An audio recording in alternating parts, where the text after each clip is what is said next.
Hello, everyone. On Christmas Day, we are going to have a Sun-Mars bi-directional quincunx. The day before, actually a little bit after the winter solstice, there was an exact Sun Nodal Axis Karmic Cage, and I didn't make a separate video because it was also in the solstice video, and now I can also show it to you. And I'm here in Budapest, Hungary.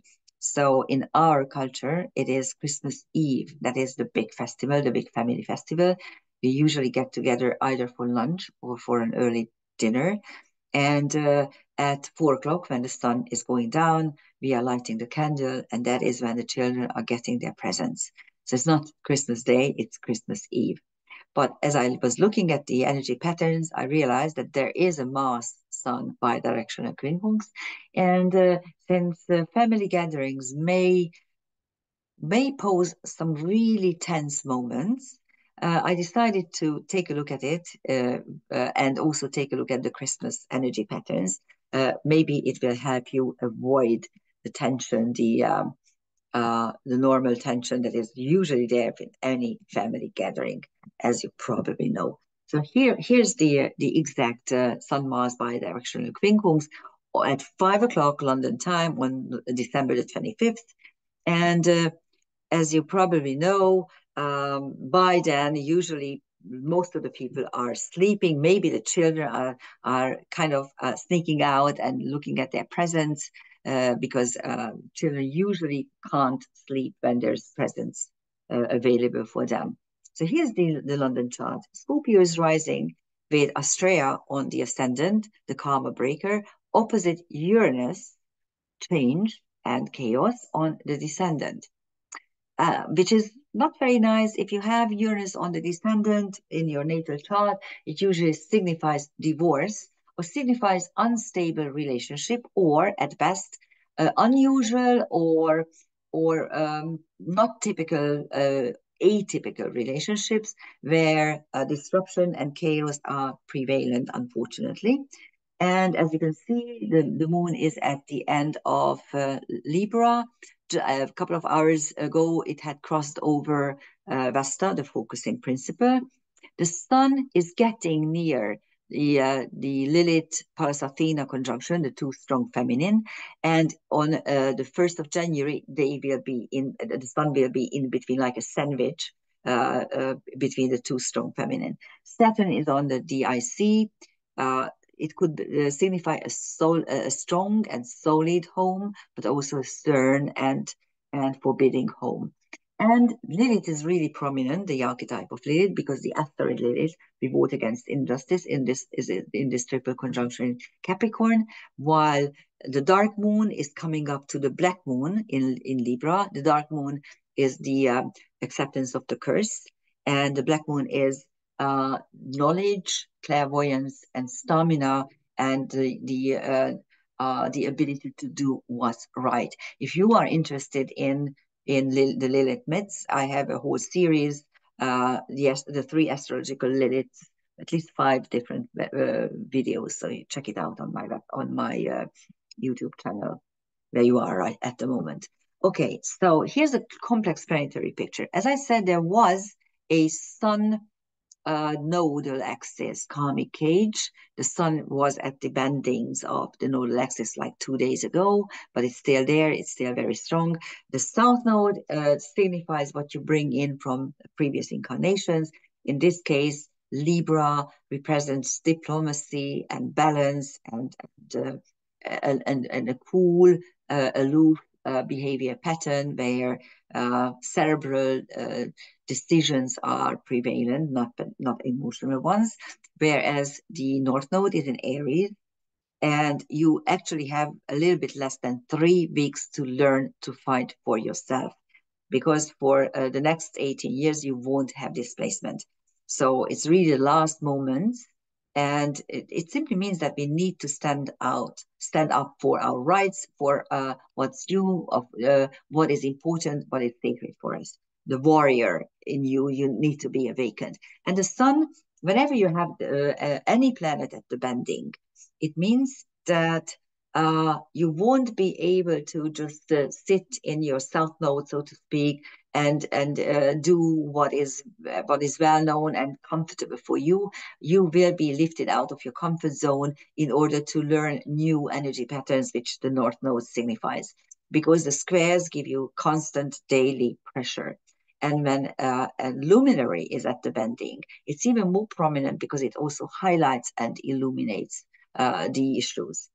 There's also a dissolved opposition between the nodal axis and Mars, and this solution is a trine and a sextile, so a classic one. And there's also a cardinal fire engine and a cardinal earth engine, which actually turn into a very narrow not it's not a platform, it is a trapeze. So a trapeze is always the stage where you can step up and tell what you want to do. And the base is a square, the cardinal square between the sun and the north node, the tension between the ego development and karmic, the chosen, your tasks, your destiny choices is the south, is the north node. The inner energy is two quincunxes. One is a bi-directional, the Mars Sun, which is this video's main feature, really, because whenever the Sun and Mars are in an aspect, then the Sun is the ruler, the monarch, the king, and Mars is the general. And these two need to work together, because if the monarch wants something that the general is not willing to do, then there's conflict between them. This is a bi-directional quincunx, so it works like a trine. The other one, the North Node trans-Pluto, is a monodirectional quincunx, since both are retrograding. So that is working sometimes as a trine and sometimes as an opposition or a square. So you need to learn to dimension jump or channel things, but it will not be easy.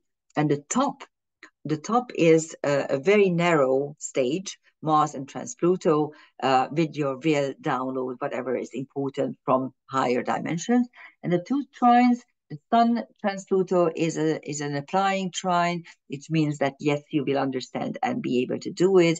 And the Mars North Node trine is actually, this Mars is ruling the North Node. It gives you the last bit, the last chance of really learn to fight, learn what you need to understand, to know and to do. And there's also a little engine. The little engine is made up by a square, sextile, and a quincunx between the Sun, Mars, and South Node, practically the same protagonists of the drama. Let's take a look at the transcendental celestial objects. Again, it is color-coded. Magenta or lila or purple are the asteroids, the personal karmic level. The blue one, there's only one Manvi, are the karmic wounds and how to work with them, what lessons or what ingenious traits you can actually develop from them. And red ones are fixed stars, which are not part of the solar system. They are part of the universe, and they are higher dimensional worlds where we can also go and learn certain stuff. The sun has Ginevra, Arthur's wife, so the wife archetype, and Erato, erotic, the muse of erotic poetry. So two erotic figures are embedded in the sun, the Capricorn sun's energy. On Mars, you have Ascalaphus and Altarf, the same archetypes that were there in the summer solstice. Ascalaphus is the gardener of the underworld, and he's the one who gives some pomegranate seeds to Persephone, and that is why she can't go back for good to the upper world. And Demeter, her mother, is really mad and punishes Ascalaphus. One good deed deserves another, so to speak. So be careful what you do. And Altarf is still beta Cancer, and it's linked to insight and clairvoyance. And on trans-Pluto, we have still Agamemnon, the hero, the leader of the Trojan of the Greek army against the Trojans in the Trojan War. On North Node, you have Thetis, the sea goddess, the ocean goddess, and astronomy, of course. And Manvi, which is a TNO, and it is the protagonist, one of the protagonists of Silmarillion, the work by Tolkien. And Bunby is the ruler of the skies and the winds and the birds, and it allows you to connect to higher dimensional worlds and also astral projection and astral travel.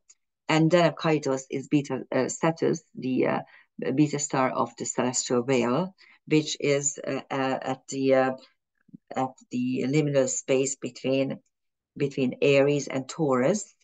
This is something that I think Bernard Brady wrote about in her one of her newsletters, that those are the liminal spaces where there's no star from one or the other constellation. The constellation below them is kind of taking over, and it's like coming out of the subconscious. What is emerging? What kind of monster is emerging from the subconscious? That's what it is there. And on the south node, you have Hannibal, the general, another general, and Tesla, the inventor, and also the supergalactic center, which in karmic astrology denotes the notion or the karmic issue of or karmic dilemma of nothing is ever enough. This is exactly what you see in the world. The elites want everything and doesn't allow you to have anything. They, this idiocy that by 2030 you will have nothing and you will be happy. Really? Okay, so then be happy on your own, because I will own things that I want to own and no one can take from me. Believe me. Okay, so where can we expect tensions? Well, family gatherings and big festivals always kind of accumulate tensions. So let's take a look at what we need to know about the space-time moment. And there's a mutable T-square between Mercury, Saturn, and Jupiter. Jupiter and Saturn squares are always about an imbalance between what is a lot and what is too little. What is too much and too little? Where's the divine balance? And it's very hard to find it, although this is a mutable square, so you actually have the chance to learn to integrate it. And Mercury gives you the point where you can understand everything. But this Mercury is in Sag, opposite Jupiter in Gemini, so they actually own each other, they rule each other, and they are in detriment. So it's quite an interesting aspect. At the apex of this T square is Saturn.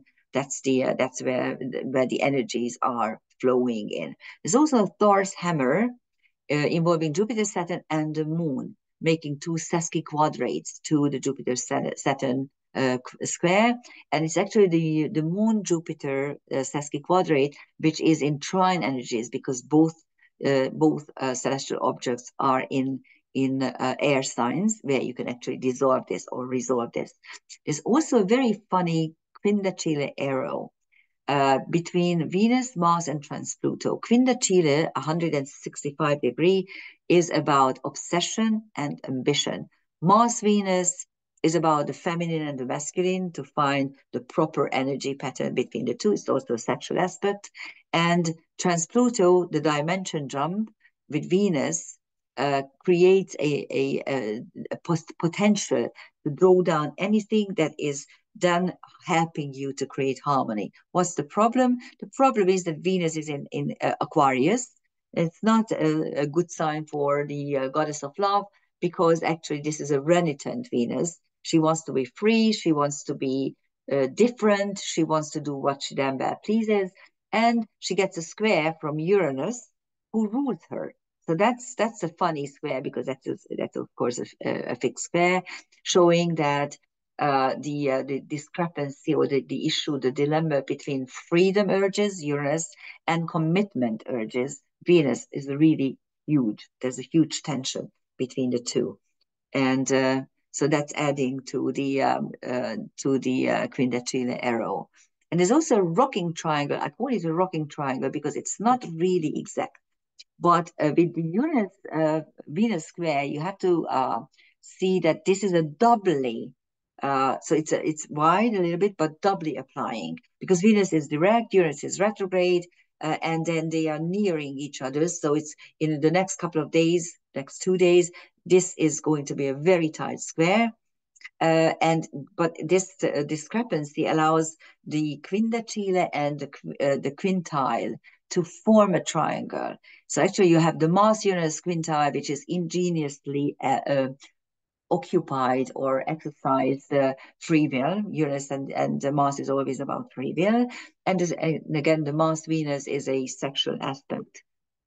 And if we take a look at the transcendental celestial aspects here, the moon has Atlantis and Buddha. Buddha means enlightenment, and Atlantis means Atlantean technology, Atlantean lore, Atlantean knowledge, and the moon is highlighting this for us. On Mercury, you have Dione, which denotes young love, young committed love. She was the first wife of Zeus, by the way. And also Alwide, which is the beta star of Draco, and the celestial dragon. Always, I think it's Jordan Peterson who says that there's a treasure, there's always a dragon, and he's so true. So dragons are protecting treasures, and our white is in the mouth or in the head of the celestial dragon. So this is guarding some sort of knowledge that is also precious. So that's our white. On Venus you have Tyr. So not only does Mars aspect Venus, not only is Venus this renitent, freedom-loving Venus, but also it is conjunct Tyr, which is the north, which is the war energy in North mythology. And on Mars you have Ascalaphus and Altar, as we just enumerated them. On Jupiter you have Walpurga and Amor. Walpurga is Beltane. So it is the summer season in Celtic mythology. In the Celts, you had only summer and winter. So the starting point of summer was Beltane.